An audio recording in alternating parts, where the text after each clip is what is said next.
Hello and welcome to another edition of Lay Back with Betfair. Super excited to get stuck into this week. Another Group 1 in Victoria. It is Group 1 Black Caviar Lightning Stakes Day. It's a fascinating race. Not the strongest field, but a fascinating race nevertheless. And I'm keen to get stuck into it with Trent from Racing and Sports and Nico as well, Nick Noonan. First, Trent, good to see you, mate. First ep of the year. Yeah, it is. I'm excited to be back. Had a couple practice runs last year and excited to be joining the team on a semi-regular basis this time. Well, looking forward to picking your brain about ratings and obviously getting your insight into the horses using all the data that you get from Racing and Sports. Nico, it's also really good to see you. You've had a big week, mate. It has been a busy week, but happy to be here. Keen for Saturday. Big car racing at Flemington, and hopefully we can find the fun as a few winners at home. Yeah, just quickly, we're going to talk about it later, but you made your debut at Caulfield on Monday in the mounting yard. Congratulations, mate. That's an absolutely huge effort. Yeah, it was a good day out. Just was a bit of a late call up to fill in there, and we managed to steer the punters into a couple winners there. So hopefully we can continue the form today and find a few more for them at home because, we got a sensational weekend of racing. I'm just chomping at the bit. Absolutely. Well, we're going to dissect Flemington, a couple of the key races there, and also go up to Randwick, just a couple of the key races there as well. As we know, we got to do the lay bin. We got to get angry, get our anger out of our system so we can just be happy and smile for the rest of the show. I'm going to start with you, Trent. Talk to us. What are you angry about? What are you putting in the lay bin? Yeah, I think it might... Nico might follow on from me a little bit, but Super Bowl this week happened. Mm-hmm. I don't mind the Super Bowl. I don't mind a bit of NFL. The Super Bowl is a good event. But what I am putting in the lay bin is winners of the Super Bowl or any sporting event in America really calling themselves the world champions. You're not the world champions. You've won your national competition. That's all well and good, but it's not a world event. So you can't be calling yourself the world champions. Do they even play NFL anywhere else? Nah.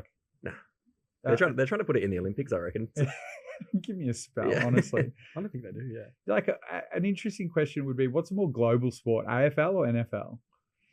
Oh, because the AFL is getting quite big around the world, like in terms of leagues in London and Canada. They play it a lot. I suppose there's the Canadian Football League as well, which is like quite big. The Rock played in the CFL. Did he? Dwayne the Rock Johnson. There you go. Before he got into his wrestling career, but.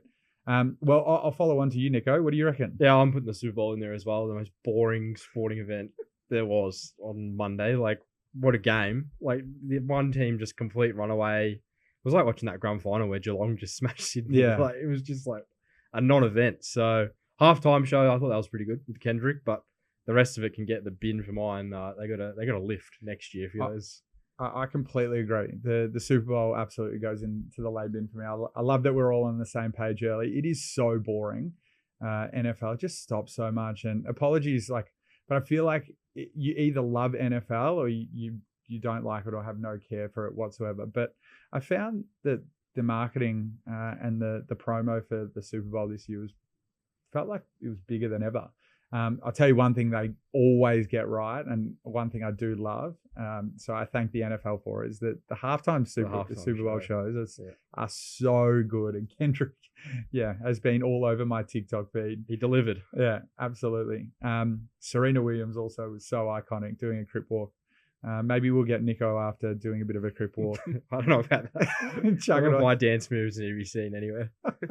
Chuck it on the socials or something.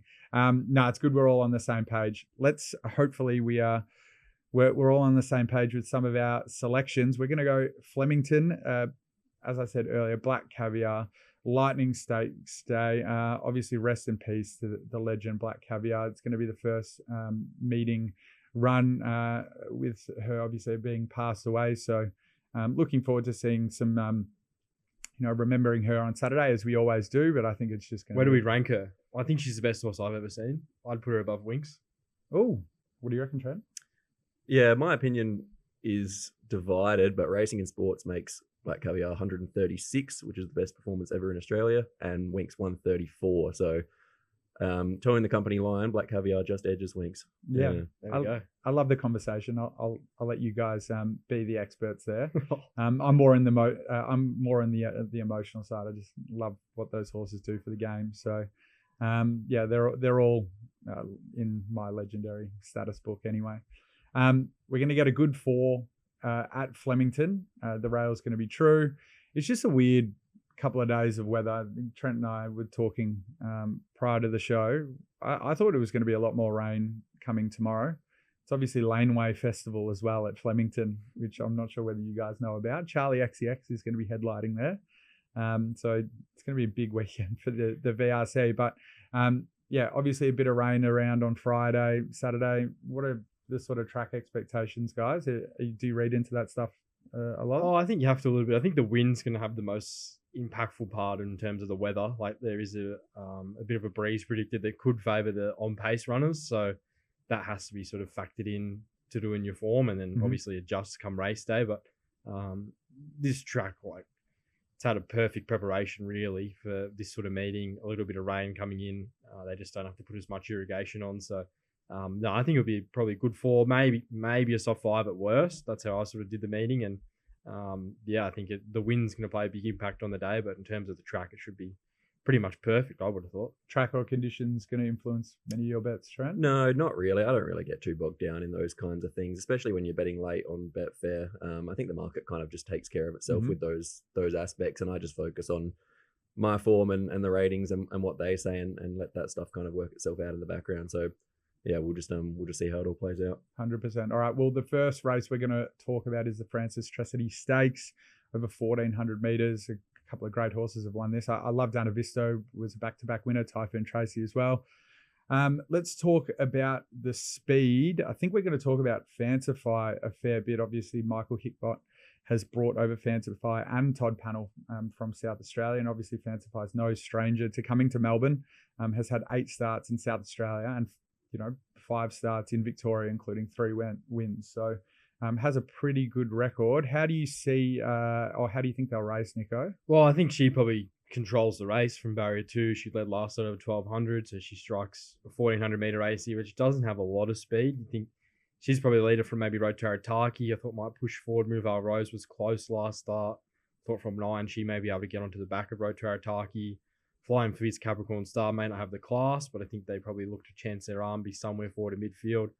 Plenty of Ammo's the other sort of key market elect. She's been a drifter early in the betting. This stable, the horses do tend to improve sort of as they get deeper into the campaign. I'd be expecting from 8. I sort of wouldn't be surprised if she was midfield and just looking to have a bit of a clean out here first up before they aim up for some Group 1s later in the autumn. So I think in a lot of default speed maps, they'd have her pushing right forward, but I wouldn't be surprised if she's sort of midfield and then sort of got Bizzo, Wishlaw Lass, Molly Bloom all... Wishlaw Lass is first up, Molly Bloom first up. Wouldn't be thinking there's a huge amount of intent from them fresh. Well, obviously the Balmain Stakes is the key form line here. Trent, what are you going to do with the race? Yeah, I'm pretty keen to be with Fantify on top. She's had a bit of support early, and that's probably map inspired as well. But it just looks a nice little set play for her from the Hickmott yard. So first up in Adelaide last preparation, she ran a really good time winning 1,200 at Murray Bridge.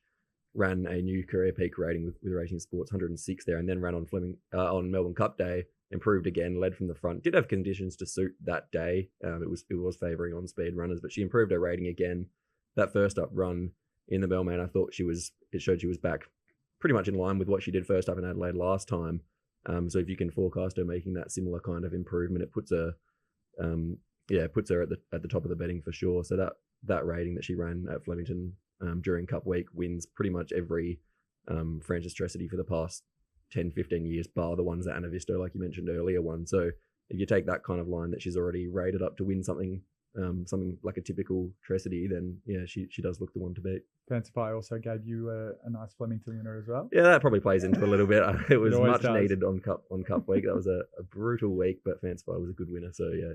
What about you, Nico? How are you playing the race? Yeah, I'm in her corner as well. I think just with the advantage of having a bit of fitness on her side, you look through the market, you got Molly Bloom there at sort of $5, Molly $7, sorry, Plenty of Ammo $5. I'm sort of happy enough to be against them first up.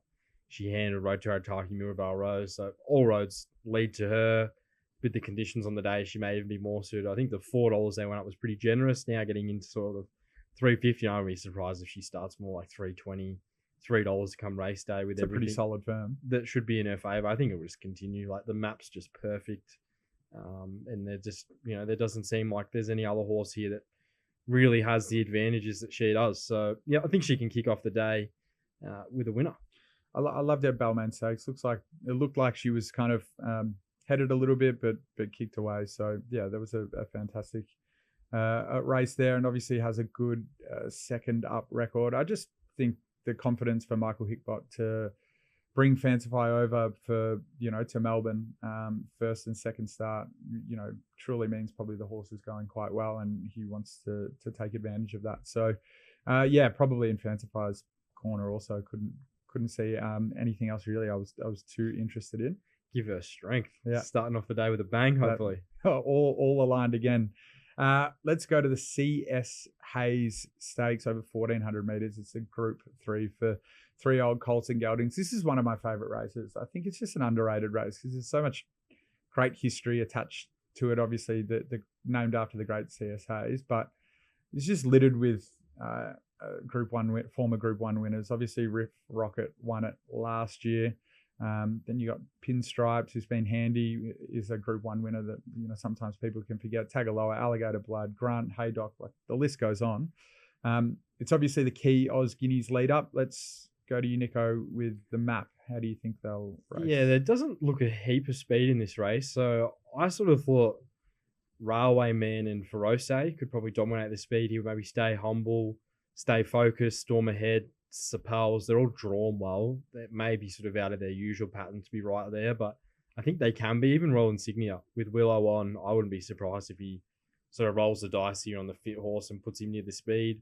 I would say the more classy horses in the race, like Gold Rush Guru, Henline, Scary, like they're going to be back in the field. They're going to need a few things in their favour to sort of probably make up the margin on a few of those on paces. There's no doubt they're probably classier horses. It's just how the race sets up for them. And I think that's being factored into the early market. Like Henline's here, nearly double figures. Like the market's really factoring the map in the early stages of betting. This is one of those races, I think, that we're going to get guided a lot by the market late. But given 16 runners in the field, there's some pretty good odds available. I think you got to be looking at Betfair prior to the race, because I think you're going to get a pretty significant price advantage. If a horse lobs around that $12, $13 to $20, and Betfair's always got the best odds there. But Trent, what are you going to do with the race? Yeah, I'm not overly keen on the race. I thought that Feroce was probably a little bit big in the market. I agree with Nico that some of these ones first up, like Henline, Scary, even Gold Rush Guru's had a bit of early support. I just think that 1,400 metres and, drawn to get back most of them, they're just not going to be a factor in this race. Feroce ran in the Caulfield Guineas last prep and ran really well. He ran second there, and that was a career peak for him. He was disappointing in the Carbine Club before a spell, but I think that was probably just a little bit of an end of prep run, bit of an afterthought, and the two fillies that beat him were good there. And he's got a 1,400 metre run at Caulfield in the Guineas Prelude, where he again ran a rating that probably goes close to winning a typical CS Hayes behind Angel Capital. That was in a pretty good time as well there. And like Nico said as well, I think he probably gets every chance from the map. He's drawn barrier 4. He's going to land probably, he probably could land somewhere in the 1-1 if he really wants to. I think kicking off at 1,400 metres is a far more beneficial for him than 1,200 metres last prep. And there might be just a little bit more intent to hold a spot here. So I think he's got the class to win, and he's backable odds, but it's not going to be a huge betting race for me. I'm going to ask a question to both of you, just a thought process that I go through. Royal Insignia is obviously the early favourite. Around that $4 mark after a strong win in the Manfred, now going for 4 on the trot. But that was in a field of 7 in the Manfred, now going to a field of 16. I find opportunities where horses go up in field sizes and they're still quite short, a great opportunity to lay. How do you feel about that? I mean, obviously you have to contend with more horses. There's a lot more traffic. You need more luck. Do you kind of buy into that theory? Yeah, I think that's probably the biggest thing. You need more luck. Like from barrier 9 here, he's going to see a different scenario than what he saw last night in a 7-horse field where he drew 2. So it's going to need a bit more luck on his side. And if you don't have that luck, well, you have to have a class advantage to beat your rivals. And I think there's a real question mark whether he actually does have that on his opposition. Like, it's very lightly raced. He's a full brother to Written By, who was just out and out speed. So he's getting out to 1,400 metres. His closing sectionals and all his starts suggest that that's probably not too big a worry. But yeah, he'll need a lot more luck than what he's had sort of in his other runs where he's just been too good for him or had an uninterrupted run. You got the right man for the job though, Craig Williams. I don't know if you want to be laying him too much. If you laid him over the summer, I imagine you're behind because he's just been in absolutely terrific form. So he'll probably get it right. It's just a matter of how much class this horse actually does have. The ratings suggest he's probably not the best horse in the field. And you probably could have a slight question given his breeding at 1,400. What about you, Trent? What do you think? Yeah, I don't tend to get too bogged down in those kind of things. I just bet off what the numbers are telling me, and what they're telling me here is that he's got a really good turn of foot. Like Nick said, the closing sectionals in the Manfred were really strong. He got a sectional markup on that occasion. The rating's okay. It's on the soft side for a Manfred winner, and typically going to a CS Hayes, you want to be on the good to high side of a Manfred winner. I was a bit soft going in on the form of that race. I don't think he didn't beat a whole lot, and the way he did it just didn't give me a whole lot of confidence that he's going to be measuring up in some of these better races. So yeah, I think I can see why he's favourite, because he's got the run on the board, and it's a Group 3 race, and he's suited here because he finds some stayers first up. But yeah, I'm not sold on him yet, and I think that there could be something with a bit of better talent to knock him off.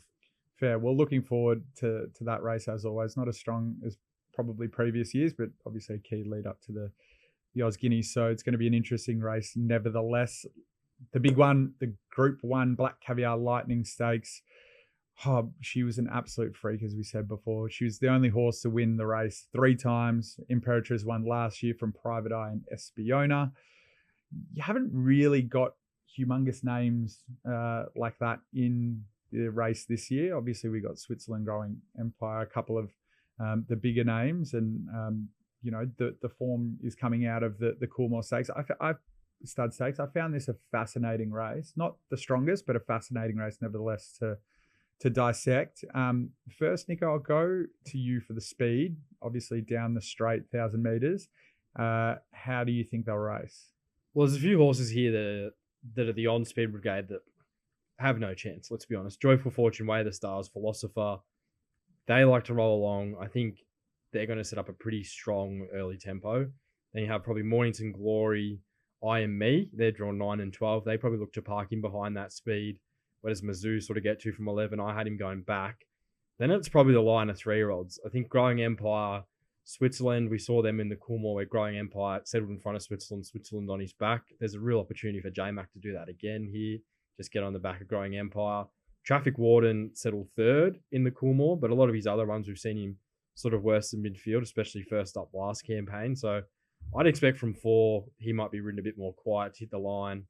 Benedetta's probably back with Skybird and even Stretton Angel. So I would expect this is quite a genuine fast run race, like Joyful Fortune, Way of the Stars. That's their best chance to probably find these horses chink, and that might be first up for them, given they might not be as fit as they would be if they were deeper into the campaign. So yeah, I expect a quick tempo, and for mine, that should just bring out the best horses. How are we going to play the race, guys? There's a lot to go through. I mean, the last 12 winners have been first up, so the race does have a solid first up record, obviously. 8 of the last 10 winners ran in the Coolmore Stud Stakes at their most recent start. It's obviously favouring the younger horses, the 3-year-olds. 10 of the last 12 winners have previously won a Group 1 before contesting as well. So there's a couple of key stat lines there. I'm surprised. I think there's actually potentially some chances for some roughies here if you're against Switzerland or Growing Empire. But I'll start with you, Trent. How are you going to play the race? It's interesting. So normally, like you said, it might be a little bit lower on the winning standard because you've normally got this great group of 3-year-olds, but they're normally taking on a real established, 125 rated kind of horse like your Nature Strip or something like that that we saw a few years ago with Home Affairs. So we probably don't have that horse really in the sprinting ranks at the moment. So it kind of does default to the 3-year-olds. And Switzerland, I think, is the deserved favourite. That win in the Coolmore was excellent. It was rated really highly. They ran a huge time figure that day.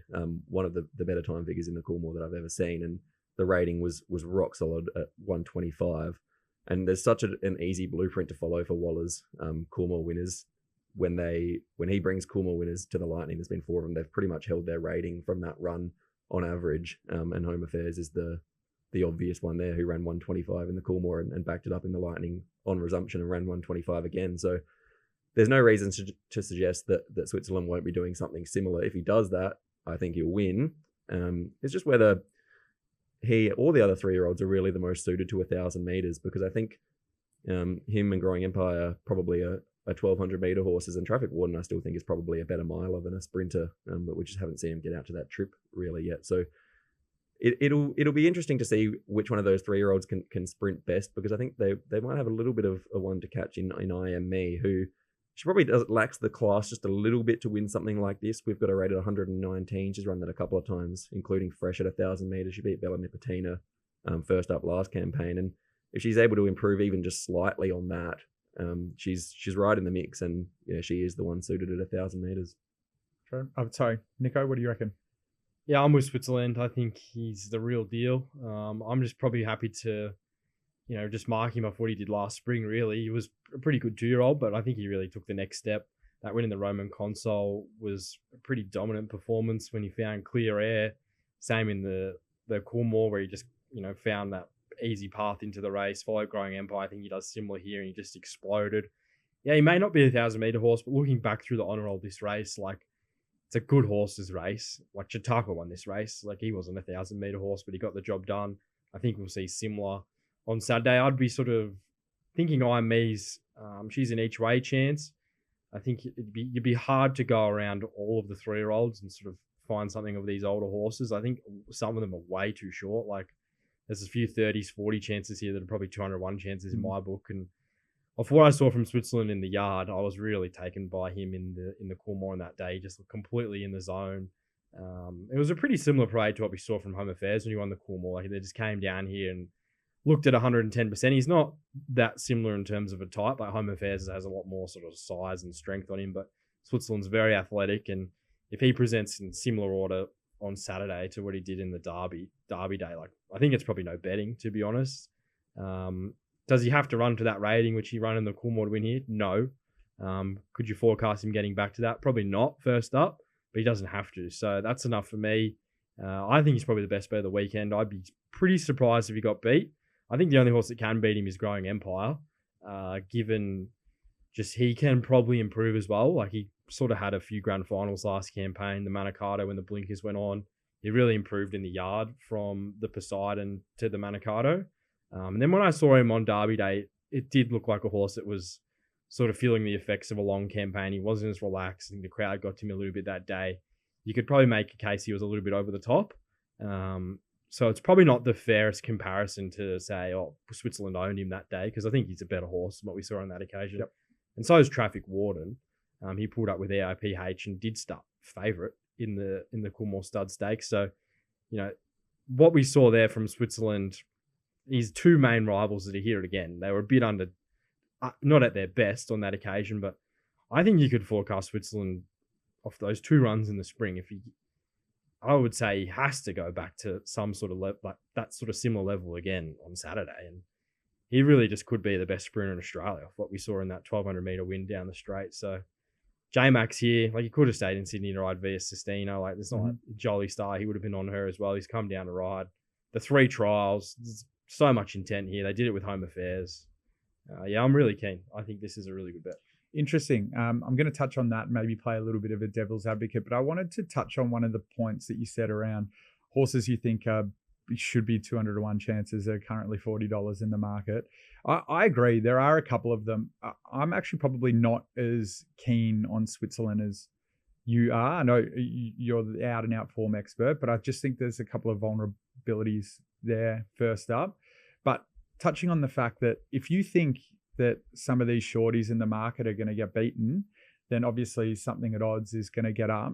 You're getting 40 to 1 with the corporates. They are not going to be $40 at Betfair. You're going to get close to 70 to 100 to 1 on these horses. So I'm just, for punters, you really just need to be clever and watch the Betfair markets late. If you're looking to back a horse $21 plus, just BSP. Yeah. Don't even think about it. Yeah. Just lock it in.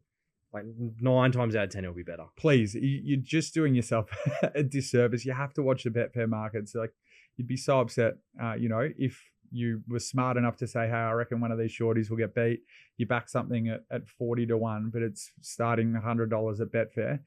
Yeah, it'd just be a bit of a sick feeling. Let's move on just to play a little bit of devil's advocate. I'm really keen to touch on the mounting yard. I think it's going to be really, really important for growing empire, but more specifically Switzerland. First up in the spring, obviously had those issues in Sydney and then end up running accordingly. How important is the yard for Switzerland? Just chatting to you, Nico, because one thing for certain is I'm going to be listening to you and seeing what you think from the yard, but also Bella Anderson on Betfair. I'm super excited to see what she thinks of Switzerland, because she has no issue being critical on horses where you could potentially lay at short odds. So how important is the yard for Switzerland? Yeah, I think it is pretty important for this race, because you've got, two horses the market said were last start that were as equal of talent as him, and he's just exploded there. But, if you sort of rule a little bit of a line through that, he probably doesn't have the real class edge on his rivals. So, yeah, I think the yard's going to be super important for this race. We saw it very important in the CF4 with Mr. Brightside and Another Will. Another Will was just fitter. That was just the bottom line. I think with the run he had in transit, that was probably why he got beat. Mr. Brightside, he just probably felt the effects late. I'd be pretty surprised if Switzerland's not on his A game. Like, Wallace, just such a good condition of horses. We saw it when he got, very elegant nature strip, the way he sort of taught them to relax and settle. Then Via Sistina, she gets better every time we see her go the races. And I think it'll be the same with Switzerland. Like, from what I heard early days in the yard in Sydney, he did a fair few things wrong. And I was sort of expecting him to come to Melbourne, and going into Derby Day, I was like, oh, this would be a horse I might end up being against. And he came to the yard, I was like, far out. Like, this is Group 1 written all over him. So I'd expect him to probably improve off what he's done last campaign, because that's just the Waller way. They just keep improving these horses, especially the real class horses. So it'll be a big factor. If he's like 2:30 into, 2:10 late, I would say that's probably yard inspired. If he gets out a little, it's probably the same thing. But I'd be pretty surprised if he's not at his A game on Saturday. So let's just quickly summarize who we're going to be backing or laying. At this stage, I'll just quickly summarize. I think I'm going to lay Switzerland. I love everything that you've said, Nico.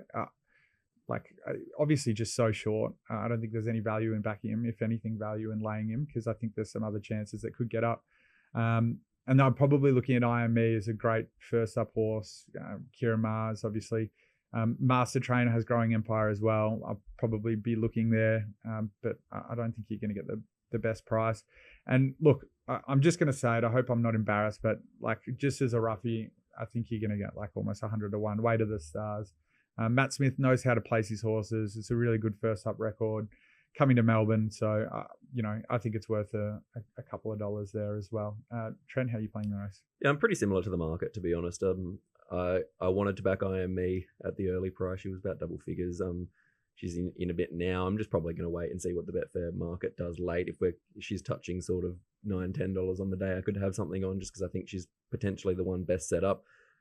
Switzerland, I think, is the best horse in the race off that Coolmore win. And Growing Empire, again, if he gets out as well and they really come for Switzerland, the betting said in the Coolmore that Growing Empire was as good. And if you can make excuses for him there, I think that he can improve again. He's got the blinkers on first up as well, which I think is a good sign of intent for him. So, yeah, I'd be IME and Growing Empire if the Betfair market kind of takes a set against them and goes all in on Switzerland. Yep.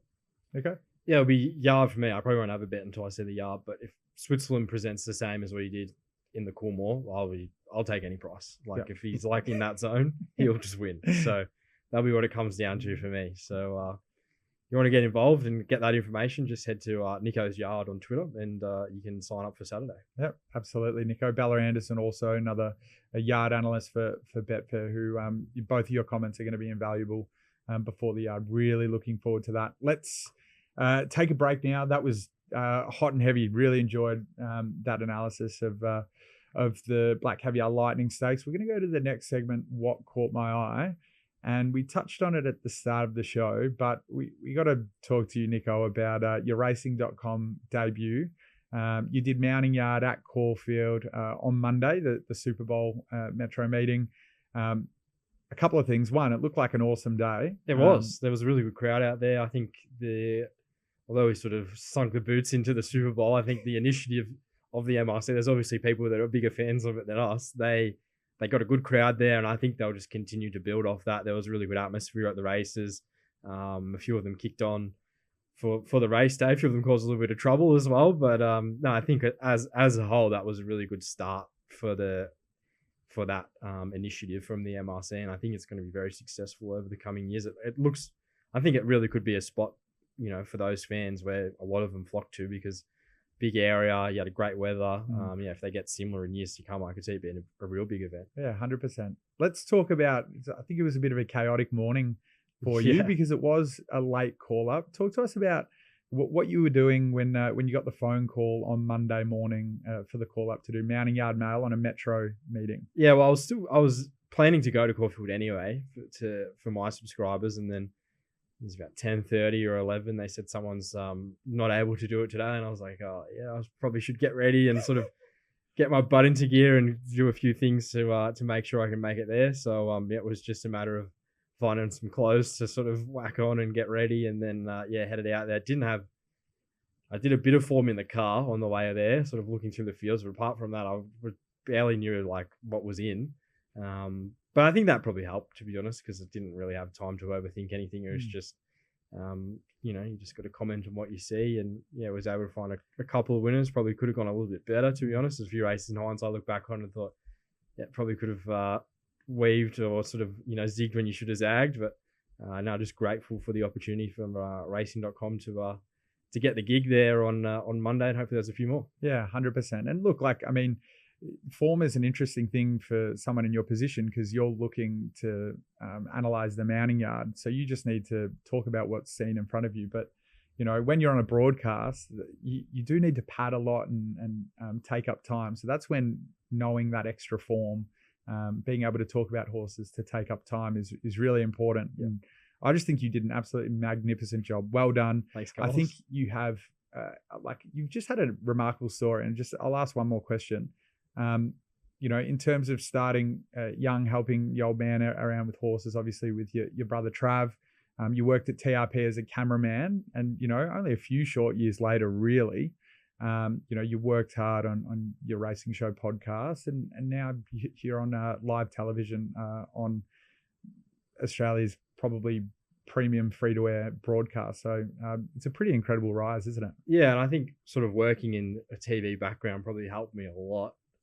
Sort of when I've done stuff on TV, because you sort of second nature, really. Like you just got to remember to sort of look down the barrel of the camera, but all the guys working behind the scenes, I know all them, so it just kind of takes you back to working at TRP with the banter with them. So that relaxed sort of environment probably did help things a little bit there on Monday, because it just felt like I was sort of going back in time a bit, hanging out with a few of those lads. So no, really good atmosphere, and hopefully there's a few. I think I got one in March, so hopefully we can. The main thing is just to steer the punters into a few winners when we do get on there. So great for the opportunity, as I said. 100%. I know you're all about the punters, so and giving the best information. So well done, mate. I was a bit filthy. One of my winners, I sort of locked in $5, and then it ended up starting 7. Like, this will win for sure. Like just the unders. So there's always the punt's always the main thing, isn't it? Yeah, 100%. Well done, Nico. You did an awesome job. Looking forward to seeing you on the broadcast again. The next one on what caught my eye, let's just talk about, has anyone heard about the Ultimate Driver Championship? It's a harness racing initiative. A little bit. Yeah. It's stemmed from the Drive to Survive series on Netflix, and it's just this really cool concept, and it's something that I'm still learning about, but I know that some of harness racing's sharpest minds did a podcast, a Layback with Betfair harness racing version, where they talk everything about the Ultimate Driver Championship. Ryan Spice, Betfair's pro that works up in Queensland, and obviously Darren, part of the famous duo Darren and Brett Carroll, some of the most profitable tipsters on the Betfair hub. They talk about what the Ultimate Driver Championship is everything. If you've got some time, have a listen, because it's an awesome event, and I'm really looking forward to it. I haven't had something about harness racing get me this excited in a long time. So, feel free to check that one out. Well, it does seem needed for their sport to sort of have something to, maybe recapture what was. Because I remember talking to guys when there was harness racing at Moonee Valley, and they said that was way bigger than the thoroughbreds, and obviously it's it's probably lost a little bit of that over the last few years, but if they can recapture a bit of the fan base, it's probably a good thing. I feel like everything at Moonee Valley feels big, even if there's not that many people there. It's just there's that cauldron-like atmosphere that just the sound bounces off the walls, and even if there's 20 people in the stands, it kind of just always feels like a big event, doesn't it? Yeah, it'd be interesting to see what happens after they've done the redevelopment there in the next couple of years, whether it kind of loses a little bit of that charm. Hopefully not. One of the best crowds I've ever been to, not the biggest, but that Fee and Stakes night where the 4-horse field with Pride of Jenny. I've never heard not a relatively huge crowd, but I've never heard a crowd go that excited for a horse as she came around the turn. It was awesome. The other one was All-Star Mile Day. In Russian, the rain? With Mugatoo. Russian Camelot and Mugatoo. Yeah, that was fantastic. That was one of the best races. Not for those on Russian Camelot, of course. No. But yeah, the rain coming down, watching that from the top lawn there. Yeah, that was awesome. I was hugely invested in Russian Camelot. Yeah, well, I feel your pain. And my brother was actually the All-Star Mile ambassador for Russian Camelot. Really? Yeah, just That's by chance. And he doesn't really know much about racing. It was just absolute pot luck. Obviously that he got selected, but yeah, he was like half ahead of winning $250,000. Still went away with $75,000, which is pretty bloody good. Absolutely take that. Last one, just the price advantages as well. You have to have a look at that. I just wanted to note, if you were to back every winner at Caulfield last Saturday, net commission, obviously, you would have had an average of almost 11.5% price advantage on the corporate bookmakers, and you had almost a 16% price advantage at Randwick, and that's the Betfair starting price versus the top tote price. So as I said before, like if you're not looking at the Betfair markets late and making sure that you're locking in the best possible price, really almost just pleading punters, like just don't do yourself a disservice. Make sure you're looking at Betfair and lock in the best price. And it's one of those things, you can find as many winners as you want, but if you're consistently taking unders, it's going to hurt you in the long run. And we saw at Caulfield on Saturday, a lot of those horses a bit outside the market were winning sort of $7 plus. So that's probably a reflection of why the BSP was better. 100%, Nico. Good segment, guys. We're going to go over to Randwick. A couple of good races here. We're going to race on a soft 6. The rail's out 4 meters for the entire circuit. We're getting 27 degrees there, but around 1 to 5 mils of rain. How do you think the track will play, guys? Does anyone want to kick on that one? Oh, Nico? I think it'd be like Flemington. You'd have to expect it to be pretty fair. So going in thinking every horse is probably going to get their chance. Awesome. We'll go straight to the Group 2 Expressway Stakes over 1,200 meters. Kick us off. Trent, how do you see this race? Yeah, I thought this race, only a small field, but presents a pretty good betting opportunity here with Jolie Star. And it's another one that you've got a really easy comparison to make because she ran first up last preparation over the track and distance and won really, really well, put up a big time figure. That was the Show County and ran to a huge new peak rating on that occasion. She ran to 120 on the Racing and Sports scale, which is, that's winning. That's almost winning a Lightning on Saturday. And then she went to the Everest eventually and didn't have the best of runs, but she resumes here. From a report, she's trialled well, and she gets in, with 55.5 kilos at the set weights here. I think if she runs to that rating again, what she did in the Show County here, she'll win this. Looking at the historical ratings profile, last 10 years or so of the Expressway, the only horse that's run a better rating than that to win this race was Elise in 2019. The rest of them are all kind of, 116 around that mark. So if she's running what she did first up last preparation, I think she will win this. Maybe the small field she's going to be getting back, but I think she's got to turn a foot and she can certainly get over the top of them. I thought she would be closer to sort of even money than the 250 or thereabouts on offer. Yeah, right. So maybe a bit of value there for Jolie Star. Nico, what are you doing something similar? Yeah, I was the same. I thought trials leading into this campaign have been sensational. I thought, especially the most recent piece of work, and I was over a sort of an extended distance. Was 900 meters from memory. Yep. So, it's not like a sharp 800 meter trial. The horse she was with Royal Patronage and Linda Man and Amelia's Jewel was in there as well. So they're not necessarily sprinters, but the way she got back in the early stages and then the way she attacked the line was that of a horse that looks like she's returned in great order. So, if you forecast her going back to that career peak, well, she will just win. It's probably not that easy to do that first up, but from 6, you'd think she doesn't really have any traffic issues. Magic Time, the advantage for Magic Time, if there is a bit more sort of rain around and the track's on the worst side of a soft 6, she's a really good wet tracker. She's very consistent though. She sort of hits her mark more often than not, and that mark is well below what Jolly Star's best is. So I think off the trials you could forecast Jolly Star coming out here and just going bang first up. At 240 in the early betting seems a pretty attractive price. Here we go. Looking forward to that one. All right, let's talk about the Group 2 Light Fingers Stakes, 1,200 meters. I'll go back to you, Nico. Have you done the speed for this one?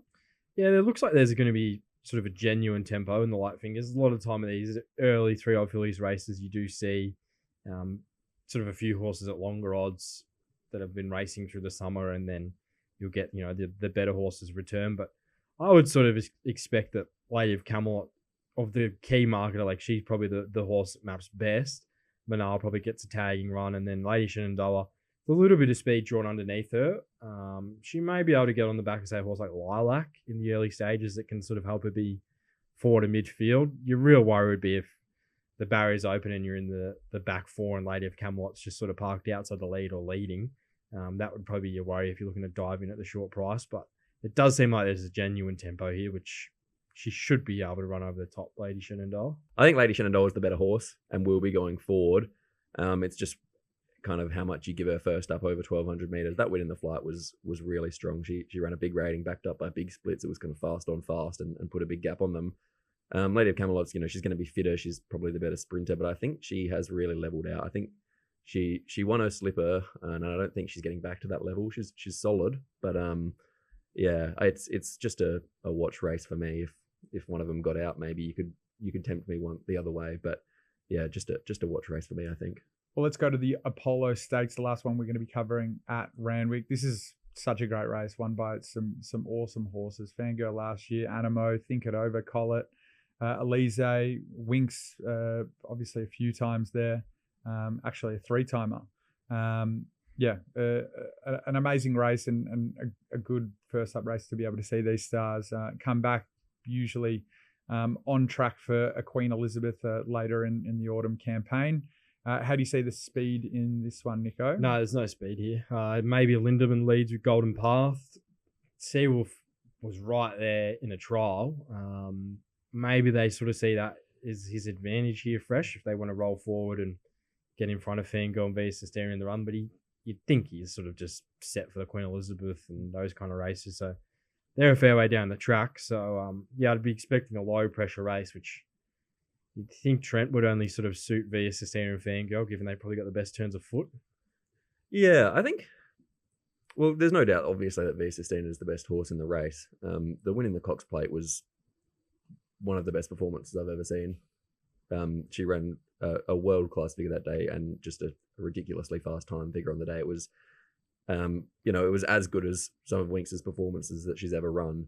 First up here, 1,400 meters. So I know that she won the Winks Stakes first up last campaign as a double figure chance. Again, she ran to 120 that day. She's got a peak there in the Cox Plate of 132. Just how much intent here and whether 1,400 meters is going to be as suitable again. See, the betting that day, she was a $12 chance and Fangirl was much shorter than her. Now the market's really flipped on its head. I thought Fangirl was quite a good run in the Winks Stakes first up last campaign as well. She ran home in splits pretty much identical to Via Sistina, was only beaten half a length. And she is probably a little bit sharper over 1,400 meters. Typically, I could potentially, if the market just really continues to hammer Via Sistina, she's an odds-on chance now. And Fangirl, you're getting sort of $5. I could maybe be tempted to have something on her. I just think that, yeah, Via Sistina, with the betting switch that it has from the first up run last time in, she's getting a bit short now. Well, Via Sistina, putting the race aside, I just want to ask, do you think that that Cox Plate was obviously incredible, as you said, Trent, one of the best races that you've seen there? Surely, can she improve on that? I would say no, because once you get to that pointy end of the curve, it's very hard to improve. Like the jump from, say, 120 to 125 is a much easier jump than 125 to 130. Yeah, like it's astronomically higher. to run a rating of 132. And in that time as well, like the times on the day were strong, but they weren't necessarily conducive to breaking track records like she did. I think it's just one of those performances where you've just got to go, okay, it's out of the ordinary. We're probably never going to see something like it again. Can you mark her off that? Maybe it's in the locker that you think about, but I think you're probably marking off her more off her Turnbull win and the win in the Champion Stakes, which was still very, very good, but it's not quite at that level. So it'd be interesting to see kind of what rating she can get to this preparation and first up as well on Saturday. Well, I'd say for a 7-year-old now, she's pretty lightly raced, Nico. 20 starts, 10 wins. I'd be interested to see how much further she can go. Can she keep up that form? Yeah, the Cox Plate, she sort of got a perfect scenario to do all that. She had a really fast tempo with Pride of Jenny, and then Prognosis sort of took off a fair way out. It was probably 20 out of 10 ride to sort of beat Pride of Jenny from Damien Lane. Yeah, I probably agree, Trent. She's probably never going to get back to that. I think she can continue at the mark she hit, say, in the Champion Stakes. She can probably continue at that sort of level. And off the way she's trialled this campaign, like, yeah, you'd be stupid to say she's gone backwards. Like, she's trialled better this campaign than any other campaign she's had leading in. When she was 250, I was pretty keen to back her. Now she's into sort of even money, and I could even see her starting shorter, just the way the market's trending. It may be a leave race for me, and I was sort of a trainer. If you get sort of $5 or $6 Fangirl, if Vesicina's just smashed off her last 2 ratings, which could happen, that might sort of be the way to play, given her big turn of foot. But yeah, I think Vesicina, I'd be surprised if you ever got back to the Cox Plate, but where she hit last start and even sort of in between that and the Turnbull, I would imagine she rates to somewhere near that. When she's at her peak in, say, Queen Elizabeth, then yeah, who knows with Waller? Like, the work we did with Nature Strip and Very Elegant, like, just seemed the older they got, nearly the better they got, a few of them. So the more time he has with her, the more she may just be able to race at her complete best more often. Just looking at Via Sistina, do you think if she smashes them on Saturday, Chris Waller will be trying to avoid putting Fangirl and Via Sistina in the same races going forward? Probably.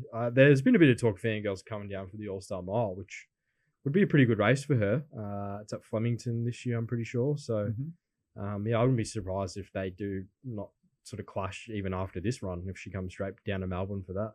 Well, it'd be interesting, because if she smashes them here, we could get a bit of a Winx effect where everyone just wants to avoid Via Sistina.